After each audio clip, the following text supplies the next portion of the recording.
भगवान बाबांच्या जन्मगावातून मी येतो. सावरगाव घाट, तालुका पाटोदा, जिल्हा बीड हे माझं मूळ जन्मगाव. त्यामुळं राष्ट्रसंत भगवान बाबांचे आचार आणि विचार लहानपणापासूनच माझ्या अंगी भिनलेले आहेत.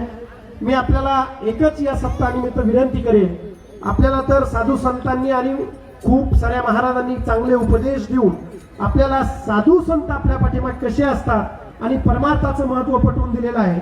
पण त्याचबरोबर शिक्षणाचं महत्व पटवून देत असताना मायबापांनो आणि माझ्या तरुण मित्रांनो, आपण गोरगरिबाच्या पोटी जन्म घेतलेला आहे, आपण सामान्य कुटुंबात जन्म घेतलेला आहे, आपण ऊसतोड कामगाराच्या, कष्ट करणाऱ्याच्या, शेतमजुरांच्या, शेतकऱ्यांच्या लोकांच्या बांधावर जाऊन मोलमजुरी कमवून 10-5 कमवणाऱ्याच्या पोटी जन्म घेतलेला आहे.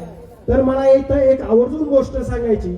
बऱ्याच वेळा तुम्ही जे क्लासवन अधिकारी पाहता, वरतीतले लाल दिव्याच्या गाडीतले मोठ्या खुर्चीवर बसलेले class one, collector, IPS, DYSP, deputy collector, BDO जे तुम्ही अधिकारी पाहता, बऱ्याच वेळा ग्रामीण भागातल्या जिल्हा परिषद शाळेमध्ये शिकलेल्या, पडक्या शाळेमध्ये शिकलेल्या, आमच्या गावाकडे राहणाऱ्या, इंग्लिश स्कूलच्या शाळेमध्ये नसणाऱ्या, कुठलाही क्लासेस नसणाऱ्या, ऊसतोड कामगाराच्या बापाच्या पोटी जन्म घेतलेल्या, कष्ट करणाऱ्या, बांधावर जाणाऱ्या मुलांच्या, विद्यार्थ्यांच्या डोक्यामध्ये एक गैरसमज असतो की जे मोठ्या गाडीमध्ये येतात, लाल दिव्याच्या गाडी येतात, डेप्युटी कलेक्टर, DYSP होतात, हे कोणतरी मोठ्याचे पोरं असतात, पैशावाल्याचे पोरं असतात, वशिलावाल्याचे पोरं असतात आणि मग आपण त्या पदापर्यंत जाऊ शकत नाही, आपण शिकू शकत नाही, आपण साध्या शाळेत शिकतोय, जिल्हा परिषद शाळेत शिकतोय, असे गैरसमज आपल्या डोक्यामध्ये असतात.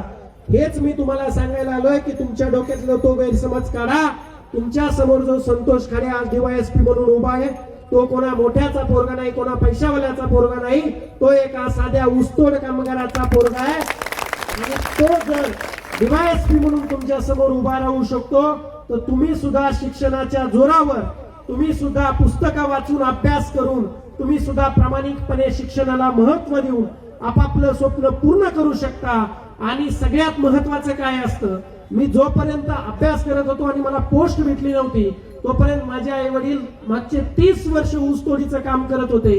पण ज्या दिवशी मित्रांनो पोस्ट भेटली ना, त्या दिवशी माझ्या आई वडिलांच्या डोळ्यातले स्वप्न, त्या दिवशी माझ्या आई वडिलांच्या डोळ्यातला समाधान, मित्रांनो खरं सांगू का, मी नेहमी म्हणतो की मी ना लाल दिव्याच्या गाडीसाठी अभ्यास केला होता, ना मोठ्या खुर्चीसाठी अभ्यास केला होता, ना पैसा, घोडी, गाडी, माडी, ना कुठल्या वर्दीसाठी, ना आयुष्यारामासाठी अभ्यास केला होता. मी एकाच गोष्टीसाठी अभ्यास केला होता. माझ्या आई बापाचे जनावराप्रमाणे जगत होते, माझ्या आई बापाचे कोयता घेऊन ऊस तोडायला जात होते, त्या आई बापाच्या हातातला कोयता बंद करण्यासाठी अभ्यास केला होता. आणि तो कोयता ज्या दिवशी मी बंद केला, माझ्या आई बापाला ज्या दिवशी मी कारखान्यावरतून तो कोयता ठेवून जनावरासारखं जगणं, जगत असण्याचं बंद करून माणसाप्रमाणे जगणं दिलं, आणि ज्या दिवशी त्यांना सन्मानानं घरी घेऊन आलो, त्याच्या इतकं समाधान, त्याच्या इतका आनंद आणि त्याच्या इतकी सगळ्यात मोठी ताकद आपल्या आयुष्यामध्ये कुठलीच नसते.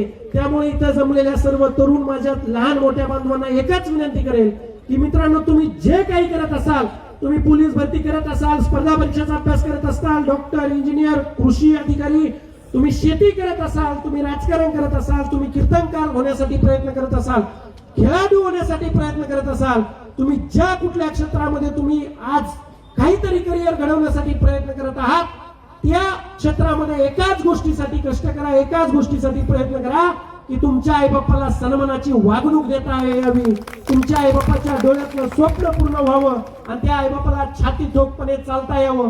आज माझ्या जर आई वडिलांकडे जर पाहिलं तर माझं आनंदानं ऊर भरून येतं.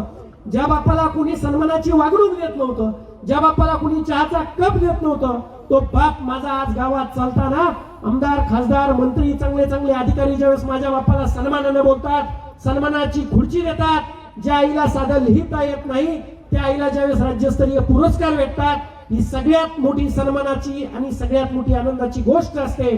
त्यामुळे माझ्या तरुण भावांनो, आणि आपल्याला भगवान बाबांनी सांगितलेलं आहे, मला लहानपणापासून माझ्या आजोबांनी किंवा घरच्यांनी एक डोक्यामध्ये घातलं की राष्ट्रसंत भगवान बाबा नेहमी सांगायचे की एकर विका पण शिका. मित्रांनो, डॉक्टर बाबासाहेब आंबेडकरांनी पण सांगितलं की शिक्षण हे वाघिणीचं दूध आहे आणि जो पिल तो गुरगुरल्याशिवाय राहणार नाही. त्यामुळे आपल्याकडं चांगल्या जमिनी नसतील, आपण श्रीमंताच्या पोटी जन्म घेतलेला नसेल, आपण पैशावाल्याच्या पोटी जन्म घेतलेला नसेल, आपल्याकडे दुसरं कुठलंही हत्यार साधन नसेल, पण एकच साधन, एकच हत्यार आहे, ते म्हणजे शिक्षण. तर मित्रांनो, शिका आणि खूप मोठं व्हा. शिक्षण हेच सगळ्यात महत्वाची गोष्ट आहे. हाच मी संदेश या कार्यक्रमाच्या निमित्ताने देईन. मला इथं बोलावलं, सन्मानित केलं आणि खऱ्या